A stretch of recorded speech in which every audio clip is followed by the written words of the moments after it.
Yeah. Okay, yeah. Okay. I'm trying to make up for it. Big loss. All right, whenever you guys are ready. Right. So Mike, how do you kind of look at what's coming up? Rebuild, reload? I mean, how do you kind of characterize it, losing the top 3 scorers and some key holes to fill there? Yeah, it's a good question. I hadn't thought about it that way. How do you characterize it? I guess maintain to a certain extent, but find a couple ways to get a little bit better. I feel like we can. We'll have some substitutes for scoring and for rebounding. When you look at who we lost, I guess my biggest concern is consistency, which was our biggest issue this year. You know, we're a team that looked like a top 10 team at times, and we're a team that looked like an NIT team at times, and really the 2 guys we could count on the most for consistency leave us. So that's the biggest question mark going into the next season, and it'll be something that we continue to talk about as much as anything in this off season, and what we'll hope to address and find some solutions to next fall as we start practice. Well, Jalen, I'm kind of including, and that's not a foregone conclusion. Right. But what are your thoughts there? I mean, are you staying in constant contact through the process? Yeah. Are you hopeful he might come back? Yeah, I hate to even use the term. I mean, I'd love to have him back, but if it's in his best interest and his family's best interest, and he's got a great opportunity, then I'm for him. You know, I mean, we want guys that really want to be here, and we want guys to have opportunities at the highest level too, and to pursue their dreams and play in the NBA. So he's going to go through a process, and we're going to continue to get feedback. And yeah, we're in daily contact. You know, first off, he's here. He's going through workouts every day. He lifted with Preston this morning. He's going to go through a team workout with his what he considers his current teammates right now, because, you know, he hasn't officially left. You know, he's here. He's just going through the process. If he did leave, I mean, would it be too late to get a grad transfer, or is that a possibility? No, definitely a possibility. You know, it's hard for us right now, though, to really take that step and to pursue guys wholeheartedly, because You flinch when you see these guys going up, though? yeah, we're in a tough spot because we can't pull the trigger on anybody. But you know, our top recruit is Jalen. You know, in that sense, you know, we're not. I'm not about to tell Jalen, hey, why don't you just go ahead and we can replace you. You know, if he wants to come back, you know, we'd be very happy, of course. And so we're trying to continue to evaluate the landscape and evaluate who's available, and start with developing some relationships. But in that first sentence, it's, we don't have a scholarship right now, but we may have one. You never know. And so that makes it difficult for us. What was your advice to Jalen at the start of this process?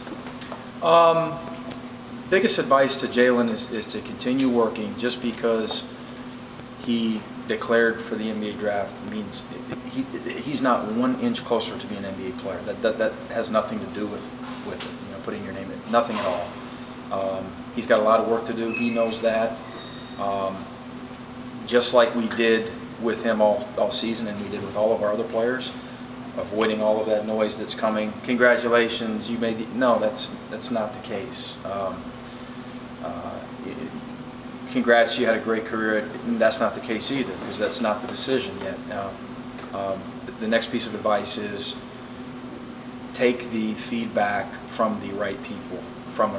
Everyone's going to come at you with different pieces of information, and the only information that counts is the information and the feedback that he's getting from the NBA. That's it. Not even from me, you know, because and we talked about this earlier, but I made it clear with him, it's not going to be a big recruiting pitch. I want what's best for Jalen, and there's other people that want him probably to leave for other reasons. But we want what's best for Jalen Hudson, and so he's got to listen to the right feedback. Do you, everyone else you anticipate coming back? Like there's no talk about any of the young guys transferring. It's a transfer world. No, no. It's beautiful in Gainesville. It's a great school. Some afternoons after practices, I wish one guy would come in or tell me he wants to transfer. I'm just playing. But, no, we've got a really good group of guys that continue doing the right things. And I thought, Mark, week left in the season, if you would ask me, will you have a guy transfer? Yeah, everybody has a guy transfer on him. And I was a little bit surprised that each one of our guys came in and when talked to about the expectations of the off season and their potential role next year. Not a guy batted an eye. Now things could change. You never know, and you may know something I don't know. But Mark's as it is right now, yeah, everybody's coming back and doing the things we're asking them to do to become better players. I heard you on the radio talking about Stokes down 30 pounds. From how long ago was that? From when he got on campus. He's down 30 on the dot. And I'm not going to tell you what those numbers are. You don't want to hear them either. And that was as of Monday morning coming off the weekend. So he may be down 32, 33 now. We'll see. I ought to just get his Friday weights. Encouraging though, right? Absolutely. Where he's been. Yeah. He looks like a different guy. He's working hard and feels better about himself. And it's starting to come off a little bit faster too. I guess that's how it works. You don't want him to get too light though, obviously, because that's his game, right? Yeah, we want him to be. It's just a body fat thing with him, with all these guys. Yeah, we want him to keep adding muscle, and I don't know what his ideal weight is. We'll have to find that out, together. And we may not know for a while what that weight is as his body continues to change and evolve, and we learn more about his game, and then it'll probably be a whole season before we determine. This time of his redshirt freshman season was when he was really getting up and down the court the best and maintained strength. And at this time, we thought this, as he goes through the program, we'll learn more and more about that. He was still a big guy at the end of the year. Has he lost a lot since the season ended, or? I would guess 10 or 12. Mm-hmm. Yeah, another 10 or 12, and continuing to change that body. So. He could lose another 3 pounds over the next 2 weeks, but look different because he's adding the muscle. You obviously, one of the problems you guys had this year was inside, big man. Yeah. You feel comfortable what you have in there for this coming season? I only feel comfortable if we make a big jump. Our guys know that. I don't feel if a game started tomorrow, it's going to be a deficiency of ours. But we have a long off season to attack it the right way. If we attack it the right way, to progress and develop and hopefully be able to count on some guys first and foremost if they're healthy. We've got to get Isaiah down some more weight, and we've got to get Chase healthy, and Gavari's got to continue to work on his skill level. And Gak's name. Yeah, Gak's 4 to 6 months, had a successful surgery. From everything we hear, Duke's real optimistic about it. Gak's in good spirits. Dante made some big strides this year. One of our most improved players. We didn't anticipate him playing quality minutes at the end of the season like he did. But he's got time too to develop. We've just got to have a great offseason. What's your expectation for the point guard position? I think that Michael Caro and Kayvon Allen will tell you that it's theirs to lose. That should be their mentality. Andrew Nemhard is really talented, of course, coming off an unbelievable high school year, 13 assists, 0 turnovers in the national championship game. He's going to come in and fight for minutes and fight for a starting spot immediately as well. So I think we're going to have healthy competition. They're all a little bit different. Wish we were a little bit more experienced there, of course, but I really like the pieces. I like the character there as well. And Andrew comes in. We know what we have in Mike and Kayvon. Andrew will come in and be hands down the best passer in the program. He's a really quick thinker. He's a really, really bright kid. And he's been prepared. He's won a lot of games at a high level. You called him the best passer in the 2018 class. Yeah. Is that a biased look or an unbiased? I'd be honest. I would say biased, but I got to imagine there's a few people out there at least that would agree with that. I don't know what the consensus is, and there's probably a few other really good passers, but he is terrific. He sees it before it happens. He's a really, really quick communicator as well, a traffic controller, if you will. He possesses a lot of leadership qualities, very, very bright, great student. And he's played for really good teams. he's played with really good players already. He's played, this season and last season, he's played with the best player in the country. Don't you expect he's coming in here thinking it's his job to lose? Yeah. I think Andrew's thinking the same thing. Yeah. That's what you want.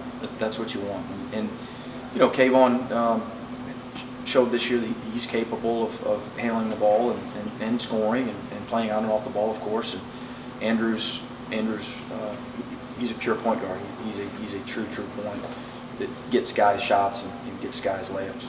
You mentioned discussing roles with guys for next season. What did you talk to Keith and Gavarius about?